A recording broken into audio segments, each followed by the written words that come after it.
আল্লাহর রাসূলের দরবারে হযরত বারা যখন চলে আসছেন বলতেছেন, নবী গো, আমার সন্তানকে আপনি নসিহত করুন, সে সন্তান যেন কালিমা পড়ে মুসলমান হয়ে যায়। সন্তান মাত্র 8 বছর বয়স, নবীজির কাছে যখন নিয়ে আসছেন, আল্লাহর নবী তখন নসিহত করছেন হযরত বারার ছেলে হযরত তালহা আল্লাহর রাসূলের হাত মুবারক ধরে কালিমা পড়ে মুসলমান হয়ে গেছে। বাবার সাথে প্রতিদিন নামাজের মধ্যে আসে, যোহরের নামাজে আসে, আসরের নামাজে আসে। এমন করে যখন নামাজে আসে, একদিন নবীজির সামনে হযরত বারা এমনকি সন্তান তালহা যখন নবীজির সামনে বসে আছে, আল্লাহর রাসূল তখন ডেকে বলেন, আরে তালহা, আমি নবীকে তুমি কতখানি ভালোবাসো? হযরত তালহা তিনি ডেকে বলেন, নবী গো, আমি ছোট হতে পারি গো, কিন্তু আমার জীবনের চাইতে আপনি নবীকে আমি বেশি ভালোবাসি। আল্লাহর রাসূল চিন্তা করতেছেন, তালহাকে একটু পরীক্ষা করে দেখি তো, ছোট হলে আমাকে কত ভালোবাসে। রে যুবক, আজকে 40 বছর হয়ে গেছে, দাড়ি কানে কোনো রাখতে পারো না রে যুবক ভাইরা আমার। আমরা দাড়ি রাখছি, আমাগরে কি খারাপ দেখা যায়? আয়েশা দেখো, তোমার চাইতে লক্ষ গুণ বেশি ভালো দেখা যায়। আর তুমি প্রতি সপ্তাহ তুমি শিব করো, লোহার মতো বাইর, কত কেন লোহার মতো বাইর মানে কিছুদিন পরে দেখবেন চামড়া ডিল হয়ে গেছে গা। কতক্ষণ মলম মাকে জোয়ানো আন লাগিয়া, আমেরিকাতে যদি আপনি মলম মাখেন তারপরেও চামড়া কিন্তু টাইট হবে না। হযরত তালহার বয়স মাত্র 8 বছর। নবীজি বলতেছেন, তালহা রে, আমি নবীকে তুমি কতখানি ভালোবাসো? হযরত তালহা ডেকে বলেন, নবী গো, আমার জীবনের চাইতে আপনাকে আমি বেশি ভালোবাসি। আল্লাহর রাসূল তখন মুস্কি হাসা বলতেছেন, তালহা, আমি যা বলবো তুমি কি তাই করতে পারবা? হযরত তালহা বলতেছেন, নবী গো, আমি তালহা আপনার জন্য এই মুহূর্তে জীবনটা দিতে প্রস্তুত আছি। আমার আপনার নবী হাতের মধ্যে একটা তরবারি হাতে নিলেন। আল্লাহর রাসূল তখন ডেকে বলে, তালহা, তোমার পাশে নিকে বসা। বলতেছেন, তিনি আমার বাবা। এরে তালহা, আমার হাতে এটা কি? বলতেছেন, নবী গো, এটা তরবারি। তুমি কি পারবানি আমার হাতের তরবারি নিয়া তোমার বাবার মাথাটা কাইটা আমি নবীর হাতে দিতা? হযরত তালহা তখন ডাক দিয়ে বলতেছেন, নবী গো, শুধু বাবা নয়, যদি আপনি অনুমতি দেন আমার জীবনটা এই মুহূর্তে আমি হাসতে হাসতে দিতে রাজি আছি গো নবী। আল্লাহর নবী তখন বলতেছেন, তালহা, নাও নাও, তুমি আমার তরবারি হাতে নাও। এবার যখন তালহা 8 বছরের বাচ্চার দিলটা কেমন পবিত্র চিন্তা করেন। হযরত তালহা হাতের মধ্যে তরবারি নিলেন। আল্লাহর রাসূল তখন ডেকে বলেন, যাও যাও, তুমি তোমার বাবার মাথাটা কাইটা আমার হাতে দিয়া দাও। হযরত তালহা যখন অনুমতি পেয়ে গেল, কি মুসলমান বাবাজিরা আমার, বাবাকে আঘাত মেরে দিবেন, বাবা ওইটা দূরে চড়তেছেন, দৌড় আরম্ভ করলেন। হযরত তালহা বাবার পিছনে পিছনে দৌড়তেছেন। এমনকি এক মুহূর্তে হাতের নাগালে যখন পেয়ে গেলেন, আল্লাহর রাসূল দেখতেছেন বাবাকে আঘাত মেরে দিবে, হাতের মধ্যে তরবারি, বাবার মাথাটা কাইটা ফেলবে। এই মুহূর্তে আবার আপনার নবী তখন ডেকে বলেন, এরে তালহা শোনো, আমি নবী বাবা ছেলের সম্পর্ক নষ্ট করার জন্য আসি নাই রে, আমি আসছি সম্পর্কের ভিতরে জোড়া মহব্বত সৃষ্টি করার জন্য। তোমার মাথা কাটতে হবে না, তুমি তালহা পরীক্ষার মধ্যে পাস হয়ে গেলা। মদিনার ভিতরে ছোট বাচ্চা হলেও যেই কাজ করছে, যেই কোনো মুরব্বীরা এমনকি মহিলারা দেখে তালহারা দেখে দাঁড়ায়, জীবন দেয়া বসে থাকা নয়, সে কোনো দিন আসবে না রে, করো যদি ভয়। বলবো নাকি? আসবে বিজয়, রক্ত আর জীবনের বিনিময়, আসবে বিজয়, রক্ত আর জীবনের বিনিময়। বিপ্লব মানে জীবন দিয়া বসে থাকা নয়, সে কোনো দিন আসবে না রে, করো যদি ভয়। লড়াইয়ের ময়দানেতে যেতে তোমাকে হবে, প্রয়োজনে সব রক্তটুকু জমিনেই ঢেলে দিবে। লড়াইয়ের ময়দানে দুনিয়াতে যেতে তোমাকে হবে, প্রয়োজনে সব রক্তটুকু জমিনেই ঢেলে দিবে, তবুও তোমায় লড়তেই হবে, মানিবে না পরাজয়। একটু কমায় দেন। তবুও তোমায় লড়তেই হবে, মানিবে না পরাজয়। বিপ্লব মানে জীবন দেয়া বসে থাকা নয়, সে কোনো দিন আসবে না রে করো যদি ভয়। কথা বলেন ঠিক কিনা? কোথা থেকে কোন ভিন্ডি শিশু কোন আমার দেশে এসে সেবার নামে বসলো জুড়ে মির্জাফরের বেশি। তাদেরকে করতে নাস্তানাবুদ হতে হবে নির্ভয়, তাদেরকে করতে নাস্তানাবুদ হতে হবে নির্ভয়। বিপ্লব মানে জীবন দেয়া বসে থাকা নয়, সে কোনো দিন আসবে না রে করো যদি ভয়। মুসলমান ভয় পায় না, মুসলমান একমাত্র ভয় পায় এই জমিনের মালিক আসমানের মালিক আল্লাহ তাআলাকে। জোরে বলেন ঠিক কিনা? কেন? মুসলমান এমনকি মুমিন আমাদেরকে মহান আল্লাহ আমাদেরকে সুন্দর করে, এমনকি আল্লাহ আমাদেরকে জীবনটা দান করেছেন। আল্লাহ নিজে কোরআনে বলেন, ওয়াত্তিনি ওয়াজ্জাইতুনি ওয়া তুরি সিনিন ওয়া হাদাল বালাদিল আমিন।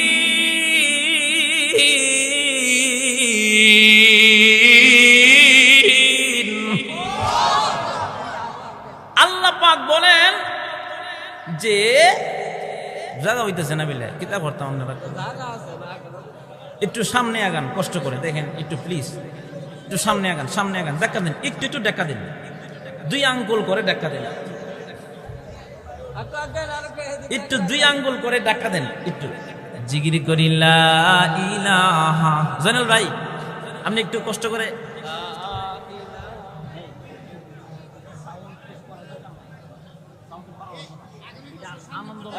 ঠিক আছে।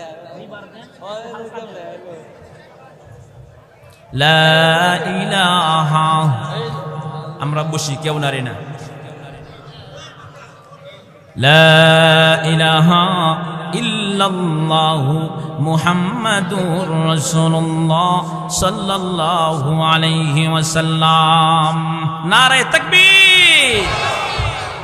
আমরা মুসলমান আজকে আমাদের নিজের পরিচয় জানবো। কথা কন না কেন? আরো জোরে বলেন ঠিক কিনা? আমাদের উসিলায় কিন্তু কাফির মুশরিকেরা এই পৃথিবীর জমিনে কিন্তু দুমুঠ খাবার খাচ্ছে। কতক্ষণ যদি একজন মুসলমানও না থাকে এই জমিনে, আল্লাহ পাক কাফির মুশরিকদেরকে একেবারে তুলার মতো মাটির সাথে মিশাইয়া দিবে। যেমন বলতেছিলাম, আল্লাহ পাক আমাদেরকে সুন্দর করে বানাইছেন। ওয়াতিন, 3 ফলের কসম, ওয়াজাইতুন, জাইতুন ফলের কসম, ওয়াতুরি সিনিন, সিনাই পর্বতের কসম, ওয়াহাদাল বালাদিল আমিন, পবিত্র নগরীর কসম। আল্লাহ পাক বলেন, লাকাদ খালাকনাল ইনসানা ফি আহসানি তাকওয়িম। আল্লাহ পাক বলেন সবচেয়ে সুন্দর করে আমি আল্লাহ মানুষ বানাইছি। তাহলে আল্লাহ পাক বলেছেন সবচেয়ে সুন্দর করে মানুষ বানাইছেন। যারা এই দুনিয়া থেকে পবিত্র মানুষ হয়ে মরে, আল্লাহ পাক ওদেরকে সুন্দর একটা জান্নাত দিব। সুবহানাল্লাহ। তো আস্তিক সুন্দর একটা জান্নাত দিব বলতে আল্লাহ পাক নিজে কোরআনে বলে। এটা তো আপনারা বয়ান শুনছেন, আবার করতেছি, কষ্ট হইতেছে না তো? সুন্দর মানুষ আল্লাহ বানাইছেন। কেউ যদি সুন্দর জীবন নিয়ে সুন্দর মানুষ হয়ে মরে, আল্লাহ পাক তাকে সুন্দর একটা জান্নাত দিব। এখন তো খালা বিড়ির হাসি দিচ্ছে আল্লাহ, কতক্ষণ ঠিক কিনা? হেতে আমার জীবন মরণ আছে না নাই? খালা বেডিরে দিকা কয় কি, তুই ছাড়া আমার জীবনে কিছু নাই, কিন্তু আল্লাহ জান্নাতে যাবার পরে যা চাইব আল্লাহ তাই দিবে। সুবহানাল্লাহ বলেন। আল্লাহ নিজে কোরআনে বলেন, ওয়ালাকুম ফিহা মা তাশতাহি আনফুসুকুম ওয়ালাকুম ফিহা মা তাদউন।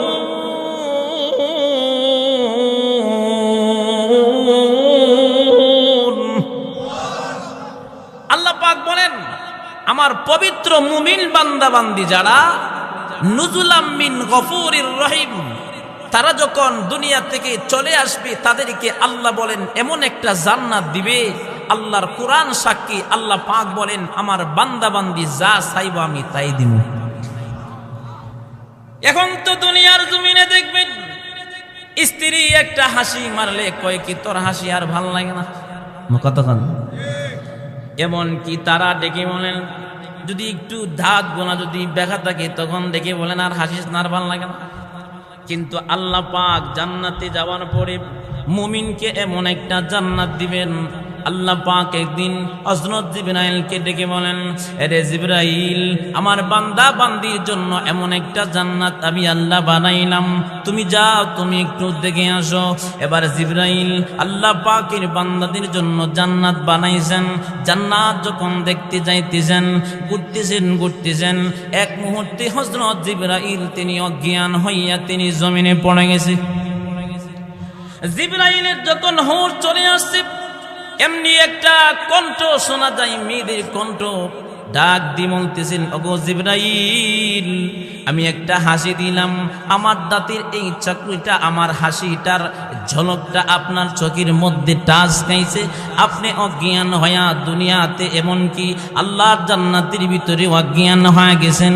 না না, এটা কোন কিছু না, আল্লাহর তা জানলে না। আল্লাহ মুমিনদের জন্য আমি হুরকে সৃষ্টি করেছেন, আমি হইলাম জান্নাতি হুরের হাসি। এবার চিন্তা করেন, আল্লাহ মুমিনের জন্য কত কিছু বানায় রাখছে। তাহলে বলেন তো দেখি, মুমিন হওয়ার দরকার আছে না নাই? এমন মুমিন হওয়া দরকার যে আজকে কাফির মুশরিক মুসলমানদেরকে, ফিলিস্তিনি মুসলমানদেরকে ধ্বংস করতেছে।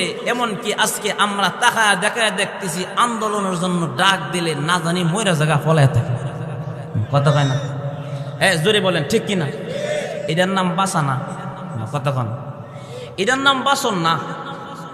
বাঁচনেওয়ালা ব্যক্তি ওই ব্যক্তি, যে ব্যক্তি আল্লাহর জন্য নগদে জীবন দেওয়ার জন্য প্রস্তুত। দেখেন, সাহাবী কেরাম অন্ধকার জগতে ছিল। আমরা তো অন্ধকার যুগ থেকে আসি নাই, আমরা তো মার পেট থেকে বাহির হওয়ার পরে আমরা মুসলমানিত্ব পেয়েছি। অথচ কাফির মুশরিকেরা এমনকি অন্ধকার জগতে ছিল, কিন্তু তারা এমন অবস্থা হয়ে গেছে, জান্নাতের সার্টিফিকেট। আজকে সাহাবী কেরাম জান্নাতের সার্টিফিকেট নিয়ে তারা জান্নাতে গেছে। সাহাবীদের কেমন পাওয়ার ছিল? ছোট্ট একটি কথা বলে আপনাদের সামনে আমার আলোচনা শুরু করব। ইয়ারমুকের যুদ্ধের ময়দানে মাত্র 60 জন সাহাবী যুদ্ধ করতে গেছে। কয়জন সাহাবী? আর জোরে বলেন, কয়জন সাহাবী? 60 জন। কাফির মুশরিকেরা 60,000 কাফের পাঠাইয়া দিছে, যাও, মুসলমানদের পেটে খাওয়ান নাই, হাতে আছে তরবারি, ভাঙা তরবারি, পর্যাপ্ত পরিমাণ জামা নাই, পোশাক নাই, এমনকি পর্যাপ্ত পরিমাণ সামাল নাই, পেটে খাবার নাই, অস্ত্র নাই, ঘোড়া নাই, তার আসছে যুদ্ধ করতে। তোমরা গিয়ে একটু আমার যে কত পাওয়ার, তোমরা একটু আমার পাওয়ারটা দেখে আসো। 60,000 কাফের যখন চলে আসছে ফজরের নামাজের পরে, আবু উবাইদাহ ইবনুল জাররাহ রাদিয়াল্লাহু তাআলা আনহু তিনি যখন সালামটা ফিরাইছে, আসসালামু আলাইকুম ওয়া রাহমাতুল্লাহ, আসসালামু আলাইকুম ওয়া রাহমাতুল্লাহ, সাথে সাথে তাকায়া দেখতেছেন তরবারি হাতে নিয়া মুসলমানদেরকে ডাকতেছেন, ও মুসলমানেরা, তোমরা নাকি বলো যুদ্ধের ময়দানে শহীদ হয়ে গেলে তোমরা জান্নাতে চলে যাবা, আসো কি জান্নাতে যাবা, জান্নাতের ভিতরে পাঠাই। সাবধান, কেউ কিন্তু মনোযোগ হারাবেন না। এই মাহফিলটা কিন্তু আমার আপনার জীবনের নাজাতের জরিয়া হতে পারে। সুবহানাল্লাহ। এই কথাগুলি কিন্তু আমার পক্ষ থেকে, আমার শক্তি দিয়ে বলতেছি না, আল্লাহর কসম। আল্লাহ আমাকে সহযোগিতা করতেছে, তাই বলে কথা বলতেছি। কথা বল না কেন? আমি আর আপনি যে ভাত খাই, মনে করেন আপনি আমার পাওয়ারে খাই। প্রত্যেক দিন প্রত্যেকটা ছিদ্রের মধ্যে একটা পিঁপড়া ঢুকে না, খান দিয়া পোকামাকড় ঢুকে না। আল্লাহ ফেরেশতা নিযুক্ত করে 70 জন করে ফেরেশতা প্রত্যেকটা স্থানে দাঁড় করে রাখছে। আর আমি আর আপনি ফজরের আজান শুনে ঘুমাই। তো বলতেছিলাম, সালামটা মাত্র ফিরাইছে, আসসালামু আলাইকুম ওয়া রাহমাতুল্লাহ, আসসালামু আলাইকুম ওয়া রাহমাতুল্লাহ। কাফেররা আবার ডাক দিতেছেন, ওগো তোমরা নাকি যুদ্ধের ময়দানে শহীদ হয়ে গেলে নাকি তোমরা জান্নাতি হও, আসো তোমরা কি জান্নাতে যাবা, জান্নাতের ভিতরে পাঠাই। এই কথা বলার পরে আবু উবাইদা ইবনুল জাল্লাহ তিনি হচ্ছেন সেনাপতি, তিনি আবার দাঁড়াইয়া মনটা একটু নরম করে বলতেছেন, সাহাবীরা রে, 60,000 কাফের আসছে আমাদের সাথে যুদ্ধ করার জন্য, আমরা সংখ্যায় কম, তেমন বেশি সামাল নাই। রে সাহাবীরা, তোমাদের মধ্যে 60 জনের ভিতরে কে এমন একজন আল্লাহর বান্দা সরে 60,000 কাফেরের বাচ্চাকে একটা তরবারি দিয়া একা দৌড় দেওয়াইতে পারবা? আবু উবাইদা ইবনুল জাল্লাহ যখন এই ভাষণ দিয়ে দিলেন, ও বাবা, মুসলমান কারে কই জানেন? আল্লাহর জমিনে মুসলমান তারাই হলো মুসলমান। রাতের বেলা মালিকের দরবারে কান্দে আর কয়, ওগো মালিক, দুনিয়ার দরকার নাই, আল্লাহ দুনিয়ার সম্মান ইজ্জত দরকার নাই, আল্লাহ তুমি আমাকে হাসুরের ময়দানে তোমার বান্দা বইলে তুমি আমারে ডাক দিও। আবু উবাইদা ইবনুল জাল্লাহ রাদিয়াল্লাহু তাআলা বলতেছেন, কে একজন আছো 60,000 কাফির মুশরিককে একটা তরবারি নিয়ে দৌড় দেওয়াইতে পারো না? সাথে সাথে একজন সাহাবী হাতের মধ্যে তরবারি নিয়ে লাফ দিয়া দাঁড়াইয়া বলতেছেন, নারায়ে তাকবীর, আল্লাহু আকবার। আমাকে আপনি প্রস্তুত? আমি আছি, আমাকে অনুমতি দেন, আমি কাফির মুশরিকদেরকে, আমি একা কাফিরদেরকে দৌড় দেওয়াইতে পারবো। আবু উবাইদা ইবনুল জাল্লাহ তখন ডেকে বলেন, ও সাহাবী, আপনি বসেন। তিনি যখন বসে গেলেন, 2 নম্বরে আরেকজন দাঁড়ায় গেলেন। এমনি ডেকে বলতেছেন, না না। 3 নম্বরে আরেকজন দাঁড়াইছেন, তিনি বলতেছেন, আপনিও বসে যান।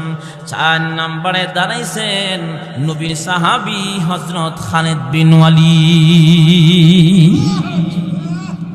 খালিদ বিন ওয়ালিদকে তখন ডেকে বলেন, ও খালিদ, আপনি কি 60,000 দেখছেন নি? বলতেছে, আমি দেখা বুঝা চিন্তা করে দাঁড়াইছি। তাইলে আপনি যে 60,000 কাফের কি একা দৌড় দেওয়াইবেন, তার কি গ্যারান্টি আছে? এমনি খালিদ বিন ওয়ালিদ তখন ডেকে বলেন, আল্লাহর কোরআন যদি সত্য হয়, আল্লাহ বলেছেন, ওয়ালা তাহিনু ওয়ালা তাহজানু ওয়া আনতুমুল আ'লাউনা ইন কুনতুম মুমিনিন। আল্লাহ বলেছেন, মুসলমানদের কোনো দুঃখ নাই, কোনো পেরেশানি নাই, চিন্তা নাই, সব জায়গায় মুসলমান বিজয় হবে যদি তোমরা সত্যিকারের মুমিন হও। এবার খালিদ বিন ওয়ালিদ বলতেছেন, 60,000 কাফির সবগুলো কাফের, একজনের গলায় মালা নাই। আল্লাহ যদি বলে থাকে মুসলমান বিজয়ী হবে, আমি মুসলমান। আল্লাহ পাক 60,000 কাফের ভিতরে আল্লাহর কোরআন সাক্ষী, আল্লাহ আমারে বিজয় দিবে। দেখেন কোরআনের আয়াতকে কেমন করে বিশ্বাস করতে। আবু উবাইদা ইবনুল জাল্লাহ তখন ডেকে বলতেছেন, আপনি একা যাওয়ার দরকার নাই, আপনাকে আরো 59 জন দিয়া দেয়।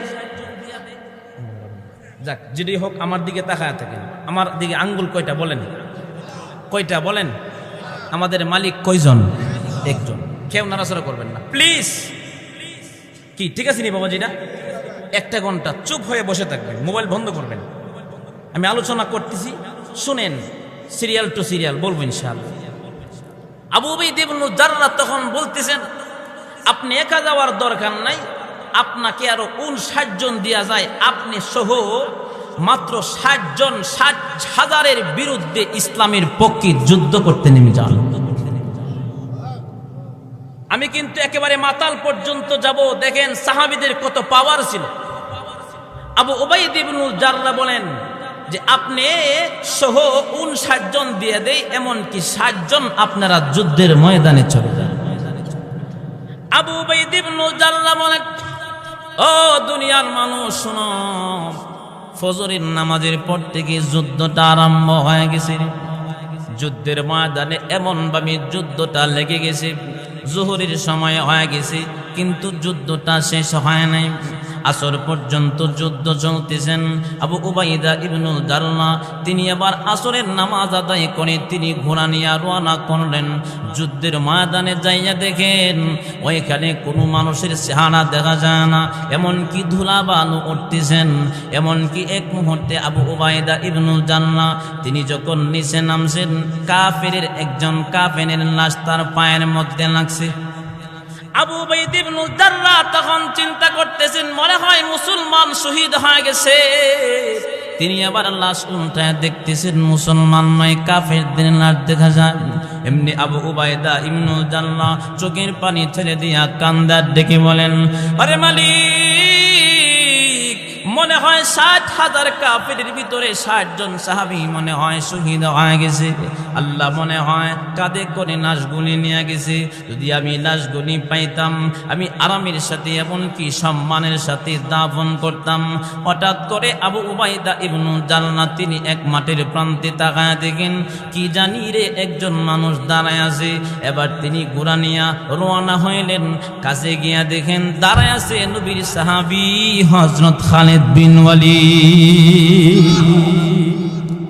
আবু উবাইদ ইবনে জাররাহ তখন ডেকে বলেন, ও খালিদ, আপনি এখনো জীবিত আছেন? বলতেছি, আলহামদুলিল্লাহ, মহান আল্লাহ আমাকে এখনো বাঁচায় রাখছেন। এমনি ডাক দিয়ে বলতেছেন, তাহলে আমাকে আপনি যুদ্ধের ময়দানের বর্ণনা শোনান। তার আগে আপনি জামাতে নামাজটা পড়ে নেন। সূর্যটা লাল হয়ে যাচ্ছে, আপনি নামাজ পড়ে নেন। আসরের নামাজ মনে হয় পড়তে পারেন নাই জামেলার জন্য। এমনি খালিদ বিন ওয়ালিদ দেখি বলেন, ওগো আবু উবাইদা, আপনার পিছনে যে আমরা ফজরের নামাজ আদায় করেছিলাম, সেই উযু এখন পর্যন্ত ছুটে নাই। আমরা জামাতের সাথে একসাথে শত ব্যস্ততার ভিতরে একসাথে নামাজ আদায় করেছি। তাহলে যুদ্ধের ময়দানের বর্ণনা আমারে শোনান। বলতেছেন, আমরা মুসলমান ছিলাম 60 জন। 60 জনের ভিতরে একজন মুসলমানের গায়েও কাফের মুশরিকেরা ফুলের টোকাও দিতে পারে নাই। কাফের মুশরিকেরা শত শত জাহান্নামে চলে গেছে।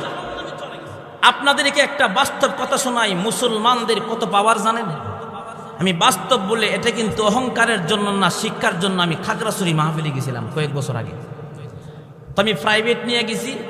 রাতে যখন বয়ান শেষ করলাম, আমি তখন বলছি, ভাই চলে আসবো। খাগড়াছড়ি কোথায়? ফেনী থেকে আরো প্রায় 120 কিলোর মতো রাস্তা। আমাকে বললো, হুজুর আপনাকে যাইতে দিব না। কেন দিবেন না? বলতেছে, হুজুর আমরা যে বাস করি এর চারপাশে জঙ্গলি মানুষ, বৌদ্ধ, এমনকি চাকমায়া মানুষ বসবাস করে। তো আমি বললাম, ঠিক আছে, যাইলে সমস্যা কি হুজুর? জঙ্গলি জঙ্গলি মানুষ, হঠাৎ তারা ঝগড়া লেগে যায়। কেউ জানেননি? আপনারা আসেননি? জঙ্গলি হঠাৎ ঝগড়া লেগে যায়। যদি তারা ঝগড়া লেগে যায়, তাহলে কিন্তু হুজুর আপনাকে বাগে পাইলে আপনিও শেষ। তাইলে হুজুর আমাদের সমস্যা হবে। তাকে তো রাত্রে ঘুমাইলাম মসজিদের রুমও, যে রুমও ঘুমাইছি পাশে একটা খাল ফরইল, ওই সাকমায়া জঙ্গলিদের মানুষ। আপনারা কি কোন আমার কি আর ঘুমো ধরে? কথা কয় না, জোরে বলেন, মরণের তো বসে পড়ে আছে। তো ঘুমাতো মোটামুটি যেমনই ঘুমাইলাম। সকালে উঠলাম, চা নাস্তা খাবো, চলে আসবো। তো বললাম, ভাই আপনাদের বাড়ি কোথায়? এক একজন বললো আমার বাড়ি উত্তরবঙ্গে, কেউ বললো আমার বাড়ি মমিন সিং, তারা গিয়ে বসবাস করে। তো আমি বললাম, আপনারা এখানে কতজন? হুজুর আমরা হলাম 26,000 ভোটার। মুসলমানদের পাওয়ারটা কত বুঝাইতেছে শুনেন। এমনকি উনি বলতেছেন, বৌদ্ধ আর জঙ্গলি মানুষ তারা হইল 48,000। তাইলে সংখ্যায় ওরা বেশি, মুসলমান কম। বললাম, আপনারা কি বই পান না? বলতেছেন, হুজুর ওরা যখন আমাদের সাথে যখন ঝগড়া করার জন্য আসে, তখন আমরা 7-8 জন অথবা 10 জন লোক যখন একত্রিত হয়ে যখন নারায়ে তাকবীর আল্লাহু আকবারের ধ্বনি যখন আমরা দিতে শুরু করি, তখন তারা কাপড় চাপড় গাঁটতে নিয়ে তারা বাড়ি ছেড়ে পাহাড়ের চিপায় পলায়ন করে। সুবহানাল্লাহ বলবেন না? এটা হলো মুসলমান, কারণ মুসলমানদের সাথে আল্লাহ আছে। সুবহানাল্লাহ। আবু উবাইদ ইবনে জাররাহ বলতেছেন, যুদ্ধের ময়দানের বর্ণনা শোনান। বলতেছেন, কাফেররা শত শত জাহান্নামে গেছে, মুসলমান এখনো আমরা আলহামদুলিল্লাহ বেঁচে আছি। আর কাফেররা ওই দিক দিয়া বাদশার কাছে গিয়ে জোরে জোরে আদাইতেছে। ডাক দিয়ে বলতেছেন, কি ব্যাপার তোমরা এমন করে বাইগা চলে আসছো? হিরাক্লিয়াস বাদশা বলতেছেন, আমার কাছে লাগতেছে যেন তোমাদের কি ভাগ দৌড়াইছি। এমনি কাফেররা ডাক দিয়ে বলতেছেন, নরম বুদ্ধিত বয়া বেড়াইনে মাঠে গিয়া দেখেন মুসলমান সংখ্যা কম হলে কি হবে গো? মুসলমানদের যে কত পাওয়ার, চাকরি ছাড়তে রাজি তবু মুসলমানদের সাথে যুদ্ধ করতে রাজি না। কাফির তখন ডাক দিয়ে বলতেছেন, তা নাকি? মাইকটা আগের মতো করেন। সাউন্ড আবার দিছে কে? হ্যাঁ, সাউন্ড দিছে কে আবার? আবু উবাইদ খালিদ বিন ওয়ালিদের তো পাওয়ার হেরাক্লিয়াস বাদশা ডাক দিয়ে বলতেছেন তা নাকি? এমনি বলতেছেন নরম গুদ্দিত বয়া বেড়াগি নেন, আপনার তরবারি নেন, আমরা চলে গেলাম, আর কোনদিন মুসলমানদের সাথে যুদ্ধ করব না।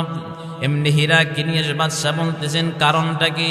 এমনি ডেকে বলেন শোনেন, সাহাবীদের ভিতরে একজন সাহাবী আছে, তার নাম খালিদ বিন ওয়ালিদ। তিনি সাদা একটা তরবারি বাহির করেন।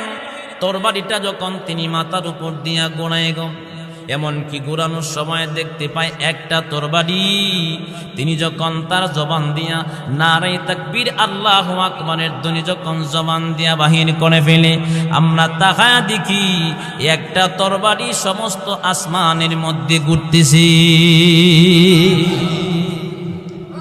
বাদশা মহোদয় ডাক দিয়ে বলতেছেন তা নাকি বললাম?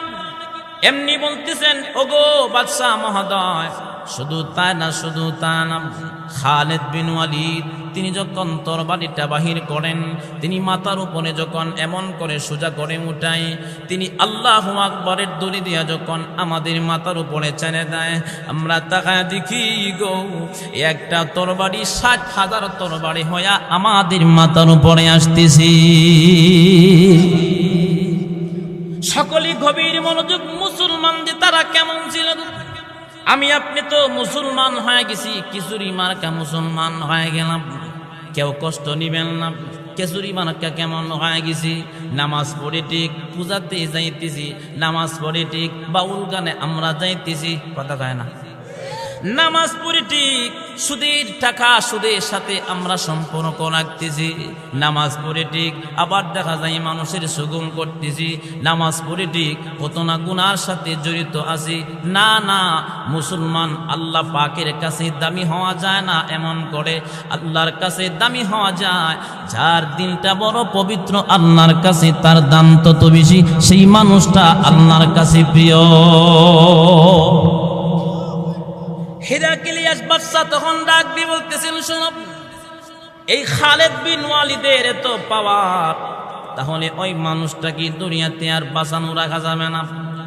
এবার বাদশা মহোদয় ২ জন ব্যক্তি পাঠাইয়া দিলেন, যাও যাও তোমরা ২ জন চলে যাও, খালিদ বিন ওয়ালিদকে তোমরা আমার কাছে ডেকে নিয়ে আসো। বাদশা মহোদয় ডাক দিয়ে বলতেছেন সব, খালিদ বিন ওয়ালিদকে কি বলবা? তাকে গিয়া বলবা তিনি যদি আসে তাহলে একটা সমাধানে চলে যাব, আর কোনদিন মুসলমান আর আমরা যুদ্ধ হবে না। এই কথা যখন বলে দিলেন, আর ওই দিক দিয়া ২ জন লোক পাঠাইয়া আর যারা বাকি কাফেররা ছিল তাদেরকে ডাক দিয়ে বলতেছেন তোমরা গিটের সামনে শত শত দাঁড়াইয়া যাও, তরবারি তোমরা ২ পাশ ধরে এমন করে ধরবা, তরবারির গিট বানাইবা। খালিদ বিন ওয়ালিদ তিনি যখন আসবে তখন তোমরা বলবা তিনি যেন তরবারির গিটের নিচে দিয়া মাথাটা নিচু করে আমার সামনে আসে। খালিদ বিন ওয়ালিদ যখন তিনি ঘোড়ার যে আঘাত লেগেছেন, আঘাতের মধ্যে এমনকি আবু উবাইদা ইবনুল জাররাহ সকলে যখন ঘোড়ার আঘাতের মধ্যে যখন মলম মাখতেছেন, এমনকি রক্তগুলা মুছতেছেন, এক মুহূর্তে তখন ২ জন ব্যক্তি চলে গেছেন বাদশা মহোদয়ের পক্ষ থেকে। এমনি ডাক দিয়ে বলতেছেন আপনাদের মধ্যে খালিদ বিন ওয়ালিদকে? এমনি আবু উবাইদা ইবনুল জাররাহ বলতেছেন কেন? বলতেছে হেরাক্লিয়াস বাদশার পক্ষ থেকে আপনাদের কাছে আমি আগমন করেছি, আমরা আগমন করেছি। বলতেছেন কেন আসছো বলো? এমনি ডেকে বলেন বাদশা মহোদয় বলেছেন খালিদ বিন ওয়ালিদকে কবর পাঠাইছেন, তিনি যদি তার কাছে যায় একটা সমাধানে চলে যাবে, আর কোনদিন মুসলমান আর কাফির কোনো ঝগড়া হবে না। আবু উবাইদা ইবনুল জাররাহ তখন ডেকে বলেন তোমরা আসছো ঠিক, কিন্তু তোমাদের উদ্দেশ্য ভালো না। সুবহানাল্লাহ। মুসলমানদের সাথে কে আছে? একটু কমান ভিতরে, বুঝেন না কেন? সাউন্ড আর ধরবেন না প্লিজ। তো তিনি বলতেছেন একটু একটা কমান হালকা। তিনি বলতেছেন রিবাই দেন, রিবাই। তিনি বলতেছেন যে তোমরা আসছো ঠিক, কিন্তু তোমাদের মতলবটা ভালো না। সুবহানাল্লাহ বলবেন না। মুসলমানদের সাথে কে আছে? আল্লাহ নিজে কোরআনে বলছে আল্লাহু ওয়ালিয়ুল্লাযীনা আমানু ইখরিজুহুম মিনাজ-যুলুমাতি ইলান-নূর।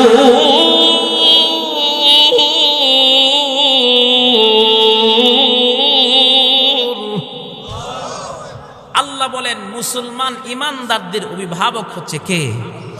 এমনকি ইমানদারদেরকে আল্লাহ অন্ধকার থেকে আলোর দিকে আল্লাহ ঠেলে দেয়। সুবহানাল্লাহ। আবু উবাইদ ইবনে জাররাহ কয়, তোমরা আসছো ঠিক, কিন্তু তোমাদের নিয়তটা ভালো না। তো বলতেছেন আপনি কেমনে বুঝলেন? বলতেছি তোমাদের যদি উদ্দেশ্য ভালো হইতো তাহলে তোমরা তালাশ করতা সেনাপতি কোথায়। তোমরা ডাইরেক্ট খালিদ বিন ওয়ালিদকে খুঁজতেছো।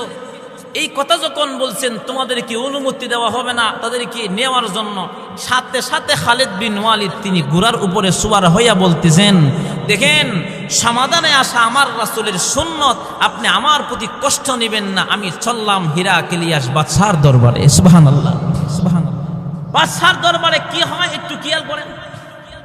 খালিদ বিন ওয়ালিদ তখন যখন ঘোড়ার উপরে সওয়ার হইয়া গেলেন, আবু উবাইদা ইবনে জান্নাত তখন ডেকে বলেন, শুনেন গো খালিদ বিন ওয়ালিদ, আপনি একা যাওয়ার দরকার নাই, আপনাকে আমি আরো 99 জন সংগ্রহ করে দেই। 100 জন মোট আপনারা সকলেই হিরাক্লিয়াস বাদশার দরবারে চলে যান। খালিদ বিন ওয়ালিদ যখন তারা 100 জন যখন চলে গেলেন, এমনকি কাফির মুশরিকেরা এমন করে গিট বানায় রাখছেন, এমনি খালিদ বিন ওয়ালিদ সামনে যখন দাঁড়ায় গেলেন, এমনি বলতেছেন তরবারে সরাও। না না তরবারি সরাবো না। বলতেছি তরবারি সরাও। না না তরবারি সরাবো না। এমনি ডেকে বলতেছেন, শোনো, ছিলাম অন্ধকার জগতে, নবী মুহাম্মদুর রাসূলুল্লাহ সাল্লাল্লাহু আলাইহি ওয়াসাল্লামের হাত মুবারক ধরে আমরা আসলাম আলোর প্রতি। যেদিন থেকে মুসলমান হয়েছি সেই দিন থেকে আজ পর্যন্ত কোনো বাতিলের সামনে মাথা নত করি না। খালিদ বিন ওয়ালিদ বলতেছেন, তোমরা তরবারি সরাইবা নাকি আমি একটা ব্যবস্থা করতাম। এমনি হিরাক্লিয়াস বাদশার কাছে কোমর চলে গেছে। এমনি বলতেছেন, না না লোকটা সাধারণ মানুষ নয়, আমার কাছে কবর দাও। এরে যুবক, আপনিও তো যুবক। খালিদ বিন ওয়ালিদ কিন্তু যুবক মানুষ ছিল। খালিদ বিন ওয়ালিদ রাদিয়াল্লাহু তাআলা আনহু তিনি যখন এই কথা বলছেন, বাদশার পক্ষ থেকে কবর নিয়ে আসছে, আমার কাছে লোকটাকে আসতে দাও। এমনি যখন বাদশাহ মহোদয়ের কাছে চলে গেল, সাহাবী কেরাম 100 জনকে এবার এমন করে বড় বড় চেয়ার দেওয়া হলো। চেয়ার যখন দিলেন, খালিদ বিন ওয়ালিদ তিনি আমার চেয়ারের মধ্যে না বসে তিনি এবার মাটির মধ্যে বসছেন। এমনকি হিরাক্লিয়াস বাদশার পায়ের সাথে পা লাগায়া গিয়া বসছি। তখন হিরাক্লিয়াস বাদশা বলেন, তুমি আমার পায়ের সাথে পা লাগায়া বসে গেলে। একটু মজা করে বলতেছেন, তোমরা আমার পায়ের সাথে পা লাগায়া বসছো কেন? তখন বলতেছেন, তোমার সাথে পা লাগায়া কেন বলছি এর তর্জমাটা পরে করুন। এমন কি বলতেছেন, তোমাদের কি 100টা চেয়ার দিলাম, চেয়ারে না বইসা এক কথা কমান, ক্লিয়ার করেন আওয়াজটা। আমাদের মালিককে জোরে বলেন। বলতেছেন যে তুমি আমার পায়ের সাথে পা লাগায়া বসছো কেন? এমন কি তুমি চেয়ারের মধ্যে না বইসা তোমরা কেন মাটির মধ্যে বসলা, এটা বলো। এমনি ডাক দিয়ে বলতেছেন যে চেয়ারের মধ্যে বসি নাই এই জন্য যে চেয়ারের মধ্যে স্বর্ণ লাগানো আছে, যদি আমরা চেয়ারে বসে যাই তাহলে স্বর্ণে ব্যবহার হয়ে যাবে, আর স্বর্ণ ব্যবহার করা পুরুষের জন্য হারাম। সুবহানাল্লাহ বলবেন না? আমাদের বর্তমান যুবকেরা বিয়া করার পরে স্বর্ণের একখান চেন দিলে, আহা কতক্ষণ, ঠিক কিনা? দেখায় হাঁটে কতক্ষণ, আংটি দিলে কোনো কোনো বাড়ি করে আটে কতক্ষণ না, কেন বোঝা যায় হেতে বুঝি স্বর্ণ, আর কারো স্বর্ণ নাই বাংলাদেশ। কতক্ষণ আছে না নাই? স্বর্ণ আপনার কাছে কি জগতে আর নাই? রাসূলের সুন্নাত আপনি অমান্য করেছেন, স্বর্ণ পুরুষের জন্য হারাম। কথা বলেন ঠিক না? আবু উবাইদ ইবনে জাররাহ আবার বলতেছেন, নবীর সুন্নাত আমরা, নবীর কথা আমরা অমান্য করতে পারবো না গো। এই ঘোষণা যখন দিয়ে দিলেন, এবার খালিদ বিন ওয়ালিদকে তখন ডাক দিয়ে বলতেছেন, তাহলে আপনারা চুক্তি দিয়ে আসুন। বলতেছেন কি চুক্তি বলো? এমনি ডাক দিয়ে বলতেছেন, আপনারা বলুন মুসলমান কেন আসছেন?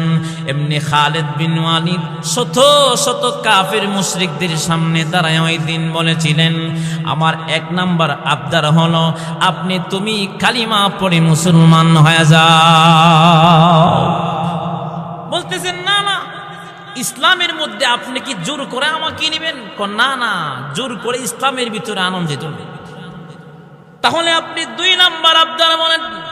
এমনি খালিদ বিন ওয়ালিদ রাদিয়াল্লাহু তাআলা আনহু তখন ডেকে বলেন, 2 নাম্বার কথা হলো, মুসলমানদের দেশে বসবাস করতে হলে মুসলমানদেরকে ট্যাক্স দেওয়া সরল লাগবে। বলো মুসলমানদেরকে ট্যাক্স দিবা কিনা? সুবহানাল্লাহ বলেন।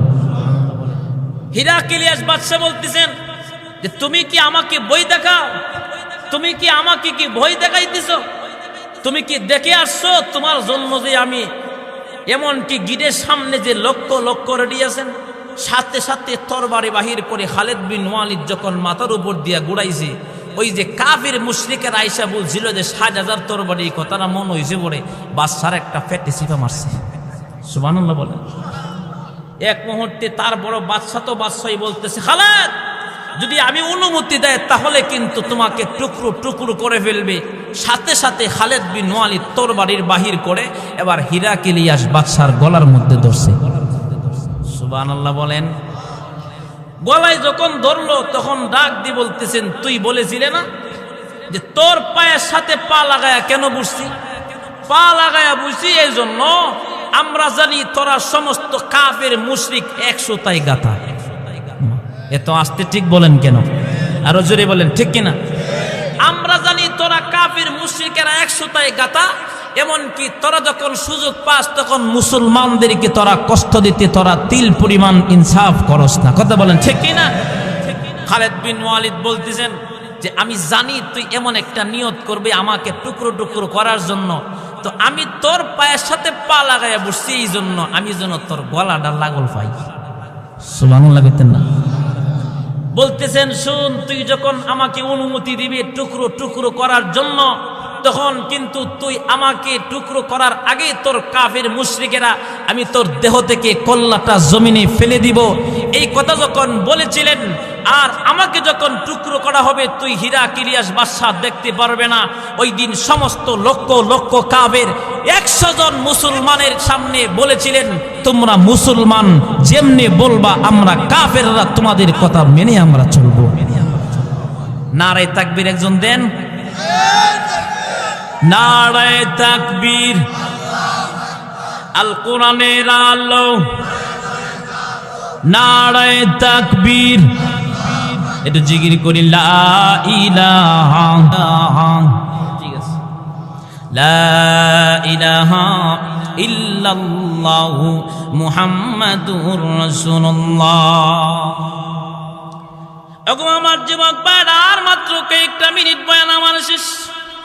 দেখেন সাহাবীদের জবানের কত পাওয়ার, এমনকি সাহাবীদের কেমন ইমানের পাওয়ার ছিল রে ভাই।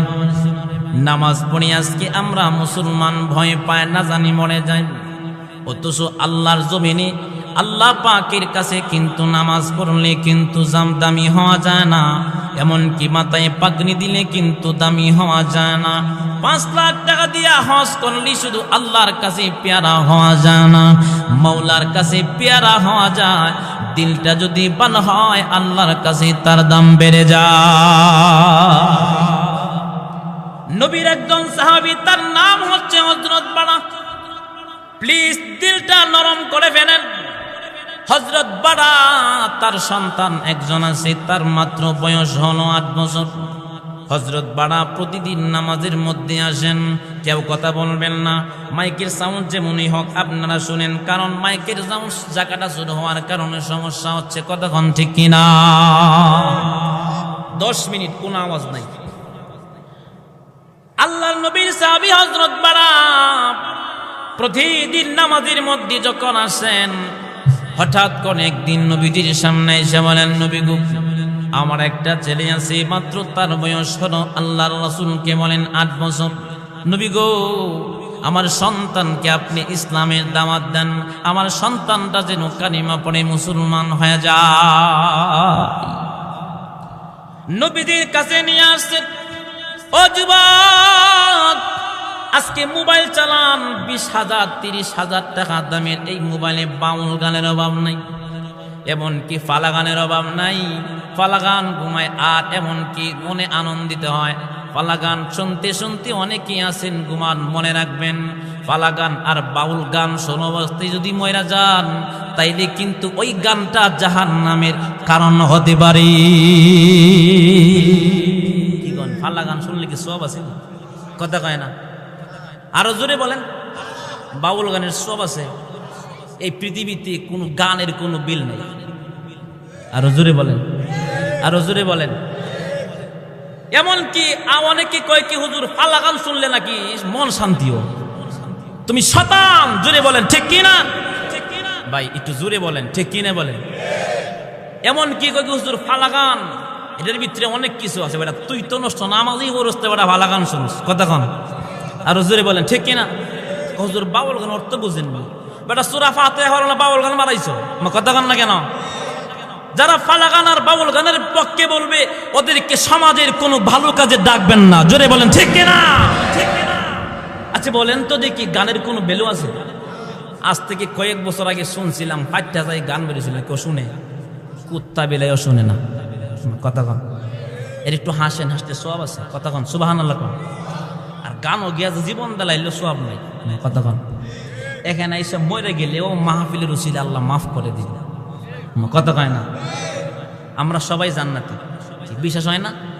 জান্নাতি, কারণ আল্লাহ বলছেন, আল্লাহর রাসূল বলেন, মাইয়ুরিদিল্লাহু বিহি খায়রান ইউফাক্কিহু ফিদ্দিন। আল্লাহর রাসূল বলেন, যাকে আল্লাহ ভালোবাসে, মহব্বত করে, তাকেই দ্বীনের কাজে লাগায় তৌফিক দান করে। সুবহানাল্লাহ। ভালোবাসছে বিদিত তো আসছে, আল্লাহ আমাদের ভালোবাসে, আল্লাহ দিত না গেলি। সুবহানাল্লাহ বলেন।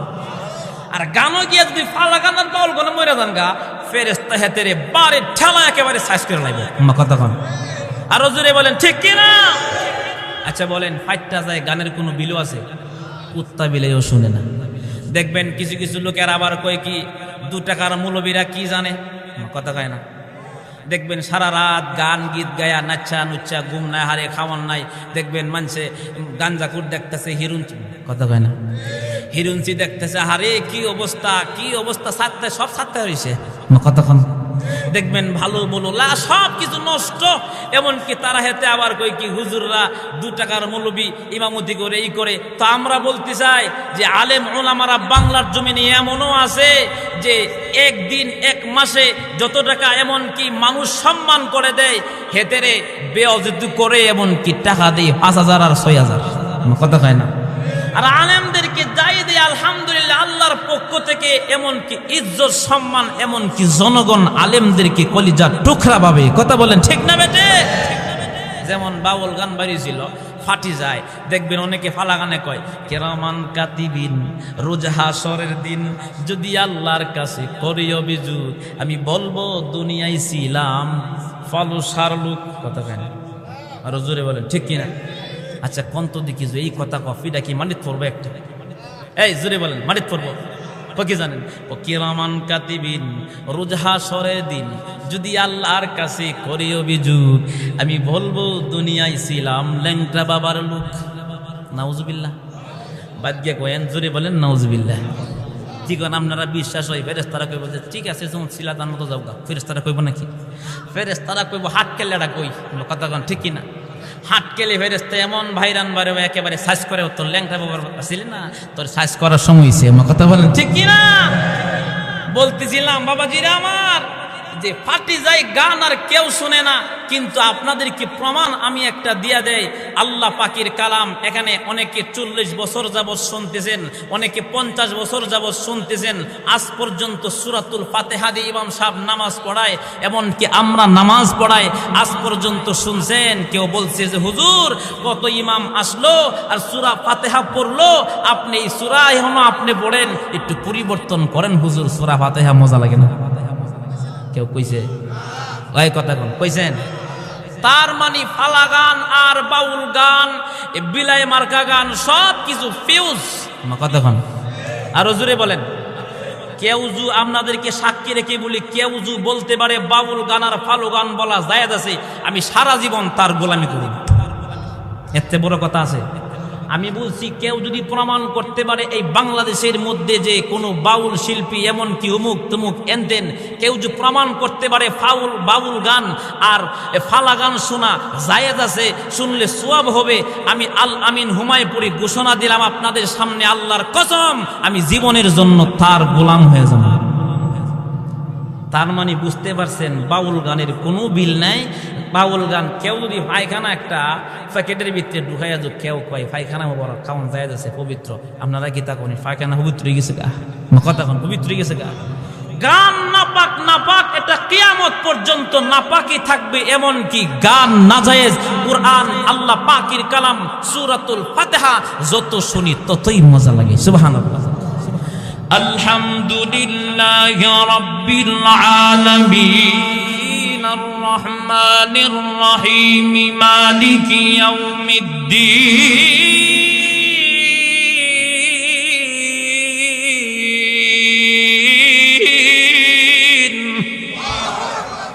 যত শুনাই তত মজা লাগে। সুবহানাল্লাহ বলেন। তাহলে বলেন তো দেখি, আমরা দিলটা পবিত্র করব গান শুই না, না কোরআন শুই না? যদি বলেন কি শুই না? যেই ব্যক্তি বলবে ফালা গান শোনা আর এই বাউল গান শোনা যায় আছে, হেরে কেবেন তুই এখান থেকে এখন উঠ, কথা কন।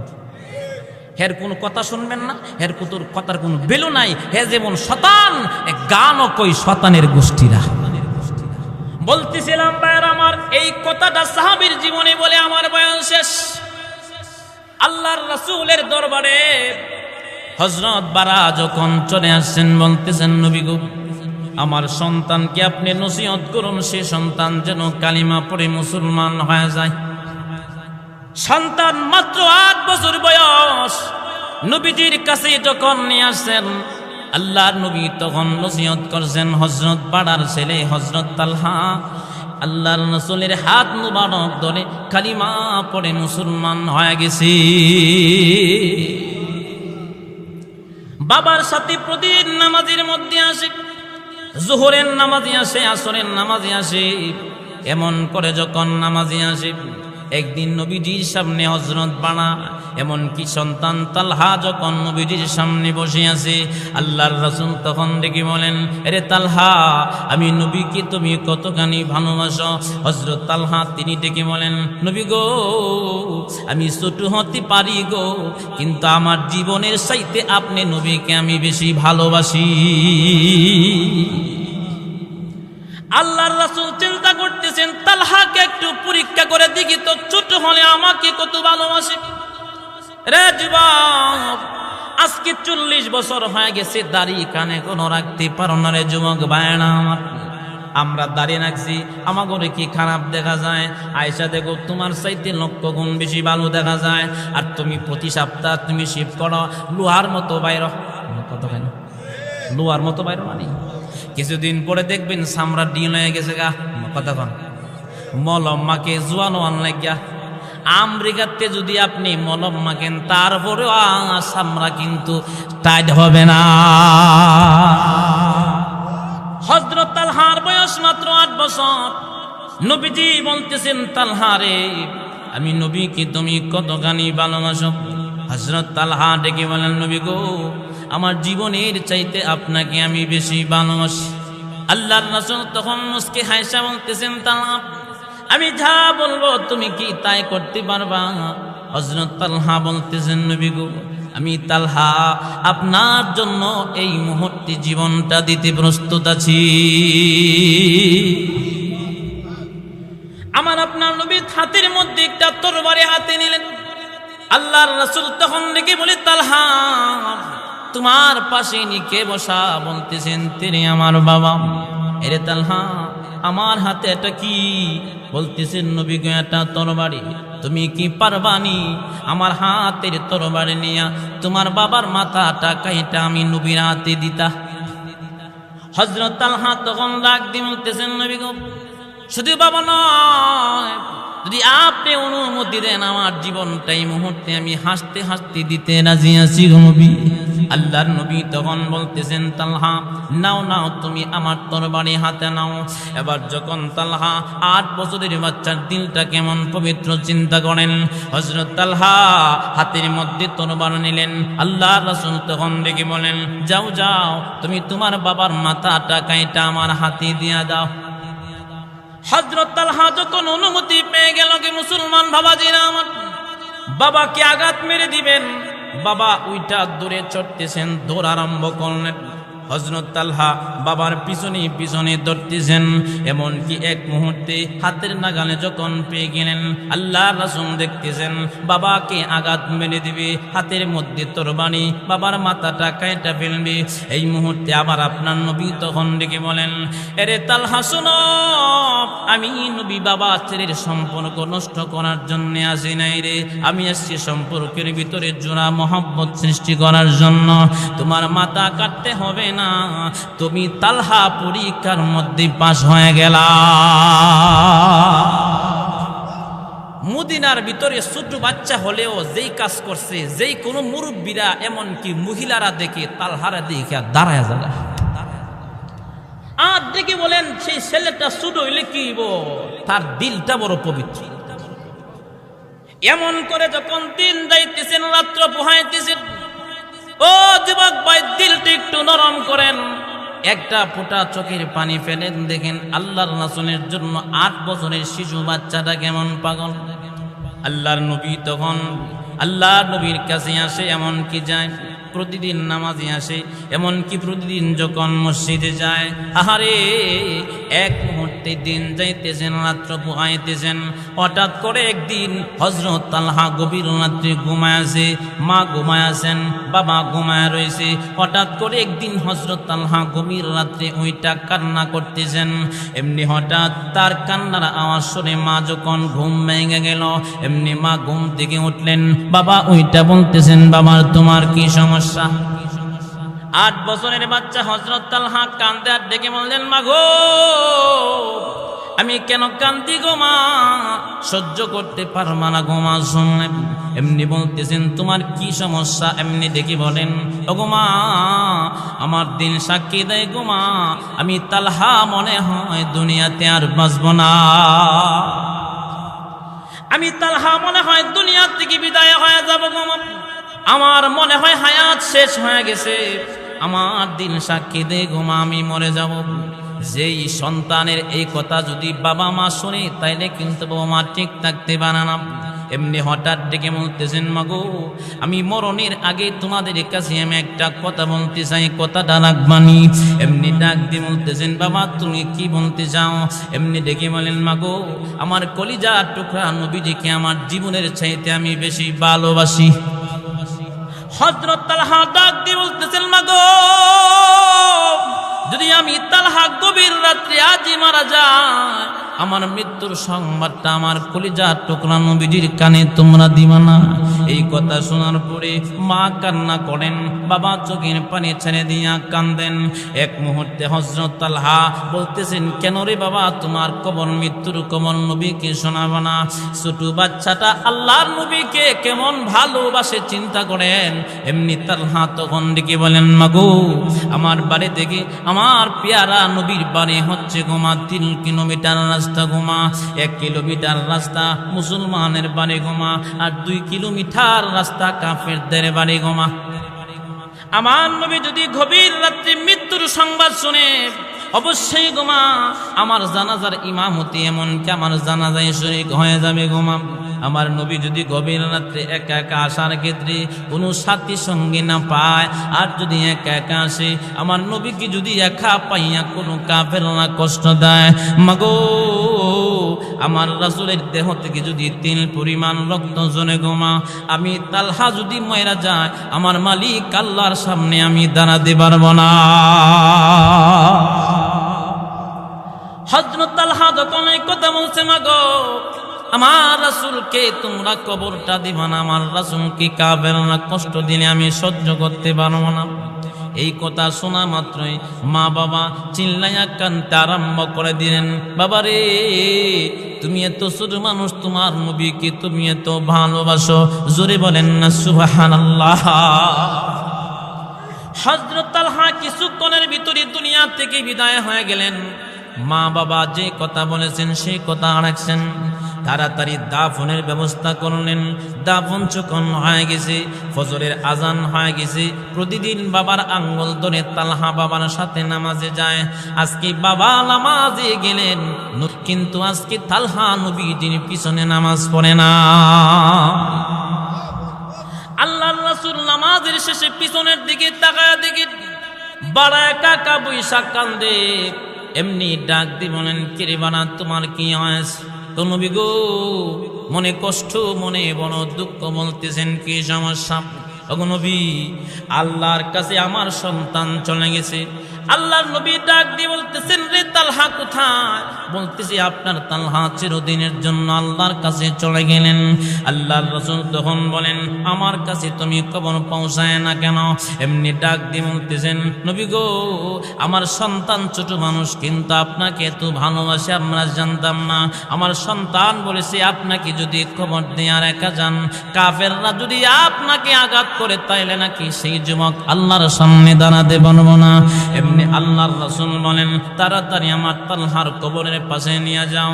আল্লাহর রাসূল যখন চলে গেলেন, নবী যাইয়া দোয়া করে আর বলে, ওরে মালিক, আমার তালহাকে আমি বড় ভালোবাসতাম, আল্লাহ আমাকে তালহা বড় ভালোবাসতো। ওগো মালিক, আমার তালহা কবরের ভিতরে কি অবস্থায় আছে আমি দেখতে যাই। নবীজি দোয়া শেষে তখন ডেকে বলেন, সাহাবীরা রে, আমি নবী যা দেখি তোমরা তা দেখো না। আমার তালহা আল্লাহর জান্নাতের ভিতরে মেহমান হয়ে ঘুরতেছি। এই জন্য ভাইরা আমার, আপনাদের কাছে আহ্বান, কবি বলতেছেন, যখন তুমি এসেছিলে এই ভবে, কেঁদেছিলে একা তুমি হেসেছিল সবে, এমন জীবন তুমি করো হে গঠন, মরিলে হাসিবে তুমি কাঁদিবে ভুবন। এমন জীবন তুমি করিও না গঠন, মরলে কাঁদবে তুমি হাসিবে ভুবন। রাজি আছি তো ইনশাআল্লাহ? তাহলে পবিত্র দিলওয়ালা হয়ে আমরা মরতে চাই, কথা বলেন ঠিক কিনা? আজকে থেকে দাড়ি রাখবেন। আমি এমন 5 জন লোক দেখতাম, সারা দশের সময় আমার বই আছে 40 আসতে পারে। তাহলে বলেন 5 জন লোক আমি দেখতে চাই, কে এমন 5 জন ব্যক্তি আছেন দাড়ি রাখবেন? যুবকেরা হাত উঠান, দাঁড়ান ভাই, দাঁড়ান। অন্যের দিকে লেতাম আজকে মিডিয়া, ভাই মিডিয়া গোড়া দেখো ভাই, দাঁড়ান। 5 জন লোক এদিকে আসেন, আর দাড়ি কাটবেন না ভাই। নারায়ে তাকবীর। 3 জন হইছে, আরেকজন, 1 জন, 2 জন, 3 জন, আরেকজন কই? 5 জন লোক আমি দেখতে চাই। আরে ভাই, নারায়ে তাকবীর দেন সবাই, নারায়ে তাকবীর।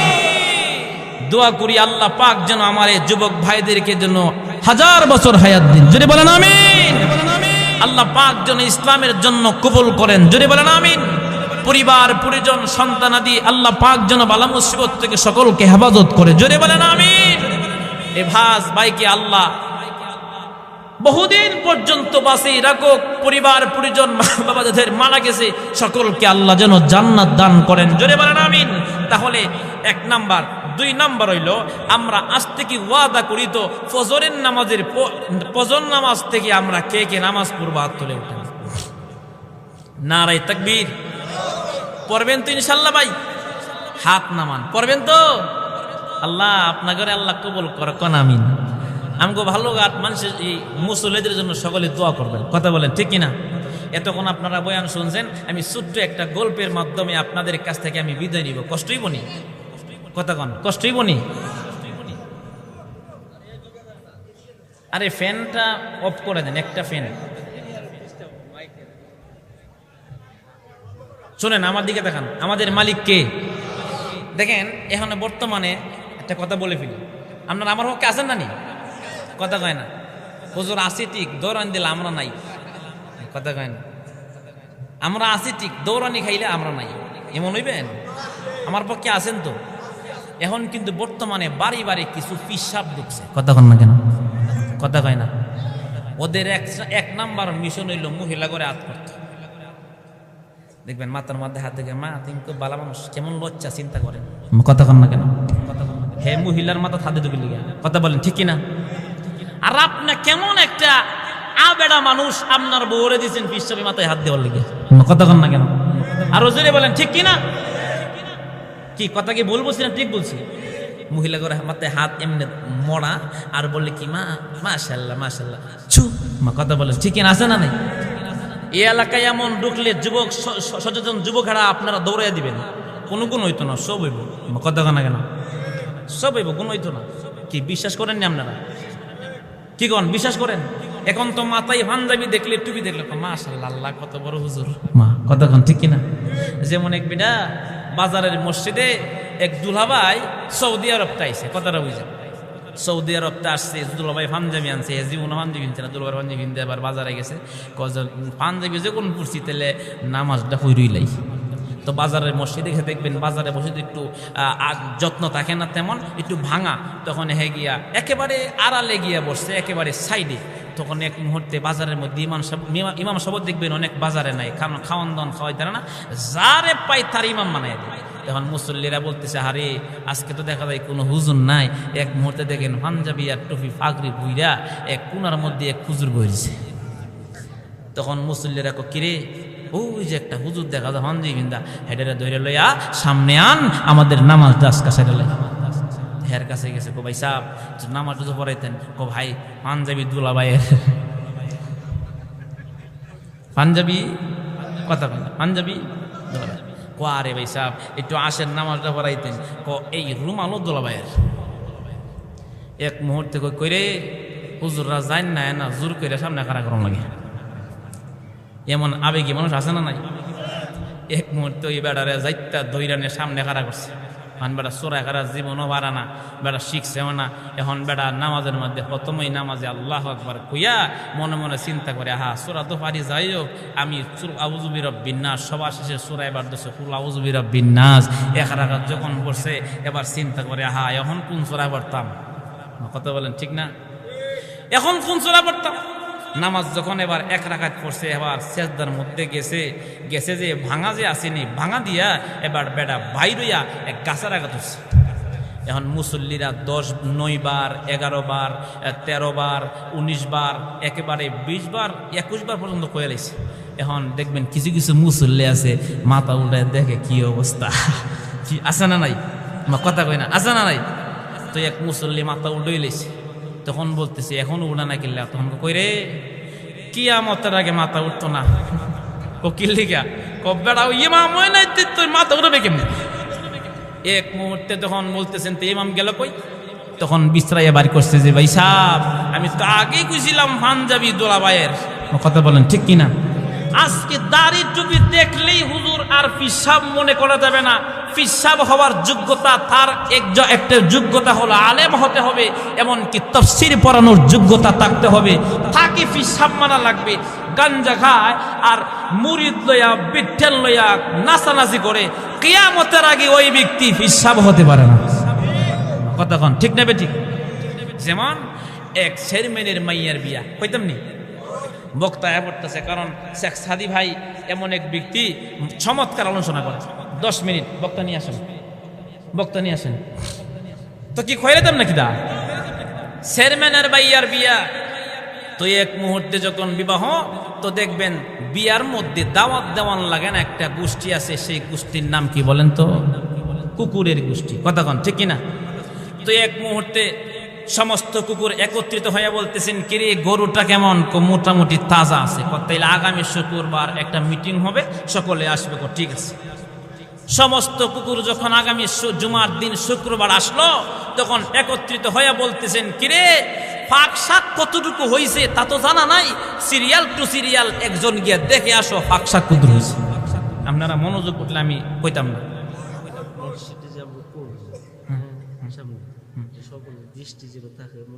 হ্যাঁ এটা বলবো, কি কন আপনারা যাতে সঙ্গে গেলে শেষ করে দিই, তাহলে আপনারা উঠবেন না, যে ধরে রাখবেন, কথা বলেন ঠিক কিনা? তো বলতেছিলাম বাবাজিরা আমার, জোরে বলেন আমাদের মালিক কে? তো এক মুহূর্তে সমস্ত কুকুর মিটিং করছে, একটা বস আমি একটু দিঘাই কুকুর ফাঁকসা গেছে কোজা।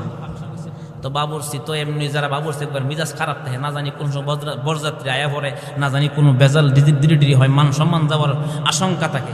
তো এক কুকুর গিয়া দেখে বাবুরচি মাত্র গুস্ত দইতেছে, কুকুরের আবার লোভটা বেশি, তো যেই দিক দিয়ে গুস্ত দইতেছে ওই দিক দিয়ে চর্বির টুকরা একটু গুস্ত যখন ছিটিয়া যাইতেছে তো লম্বা জিহ্বা দিয়া সাটার সাটার করে খাইতেছে। বাবুরচির মিজাজটা আগে তে খারাপ, লম্বা একটা চামচ হাত আসেন, হাতের মধ্যে নিয়ে ফাঁসা বরাবর এমন এক বাড়ি কে কে করতে করতে গেছে। তখন হেতে দিকে কিরে তুই কেমন খাইছ, যাওয়ার লগে লগই যাওয়ার লগে লগই একটা এক বস হে যাওয়ার লগে বস আমি বালা করে দিক আমি যাই, যেটা ফাঁসাই গেছে কো যা বেড়া হইলে যা যায় দেখ যাওয়ার লগে লগে না কেমনে। তখন হেওয়া গেছে গিয়া দেখে মোটামুটি ফাঁক শাক হইছে না, গরম পানি করতেছে। তো এই কুকুর যাইয়া গরম পানির ডেকের মধ্যে গিয়ে সেটা নাক লাগানো শুরু করছে, দেখে ভিতরে গীতা আছে। বাবুরচি আসিল একটা মগ হাতে, মগ দিতে পারেন ডাইল্লা হেডেও সিল্লাইয়া গেছে। তখন বস হাতিরা জিগায় কিরে তুই কেমন খাইছ, গরম গরম। জোরে বলেন কেমন গরম গরম গেলে। এবার লিডার কুত্তারা বলতেছে যে আমার এখন যাওয়ার সময়, আমার তোরা কেউ যাইস না। ঠিক আছে। এবার হে বাহাদুরি করে গেছে, গিয়া দেখে ফাঁক শাক মাত্র শেষ হয়েছে, যেই ঘরে খাবার ডিস্কি সব কিছু রেডি রাখে এই ঘরে কোনো মানুষ না ভাইয়া দরজা খোলা দেখে ভিতরে গিয়া ঢুকছে। বাবুরচি গেছে হাত পা ধুইতো, এবার কি জানে একটা আওয়াজ হয়েছে। বাবুরচি কি ব্যাপারটা কি আওয়াজ কিসের, ফেরত আয়সা দেখে কুকুর তো ঢুকে গেছে ভিতরে। তখন দরজা লাগায় কে কয় আসত, হাতে যা ছিল সব লে বাইর। এবার যখন সব লে ভিতরে ঢুকিয়া দরজা লাগায়া এই যে ফিডা বাবইটা আছে বেড়া ভেঙে বলাইছে। এবার হেতার কাছে গেছে, বস আপনি কেমন খাইছেন? কহে রে তোদেরকে তো খাওয়াইয়া ছাড়ছে, আমার তো এমন খাওয়ান খাওয়াইছে দরজা লাগায় আমার আইতেই দে না। তার মানে হইল আজকে যারা নামাজ নাই, রোজা নাই, এমনকি সুন্নতির কোন দ্বার দাঁড়ে না, আজকে মহিলাদেরকে হাত করে মহিলাদেরকে একত্রিত নিয়ে জিকির করতে চায়, ওরা বন্ড বন্ড কথা কন না কেন? ওদেরকে যুব সমাজ দরজা লাগাইয়া বুঝাইবেন, নইতে যদি না বুঝে দরজা লাগাইয়া পাছাই মারবেন, এলাকা পবিত্র করবেন। কথা বলেন ঠিক কিনা? আল্লাহ আমাদের সকলকে যেন আল্লাহ আমাদেরকে ইসলামের পথে থাকতে পারে সেই তৌফিক দান করুক। জোরে বলেন আমিন। ওরা হলো দেশের লাগি মহামারীর মতন, কথা বলেন। ওরা হলো দেশের লাগি মহামারীর মতন, পাইলে কৌশল ঠেকাইয়া করে তারা নির্যাতন। কথা বলেন ঠিক কিনা? হারামের ঠেকায় ওদের বুড়ি, মুরিদের ঠেকায় ওদের বুড়ি, হইয়াছে টান টান। ওরা মূর্খ শয়তান, ওরা মূর্খ শয়তান, ওরা বন্ড শয়তান। কথা বলেন ঠিক কিনা? আপনাদের কাছে আমি দোয়া চাই, আল্লাহ পাক যেন যে কথাগুলি বলেছি আল্লাহ পাক যেন সহি কথাগুলির উপরে আমল করতে পারে সেই তৌফিক আল্লাহ আমাদেরকে দান করুক। জোরে বলেন আমিন। ওয়া আখির দাওয়ানা আলহামদুলিল্লাহ।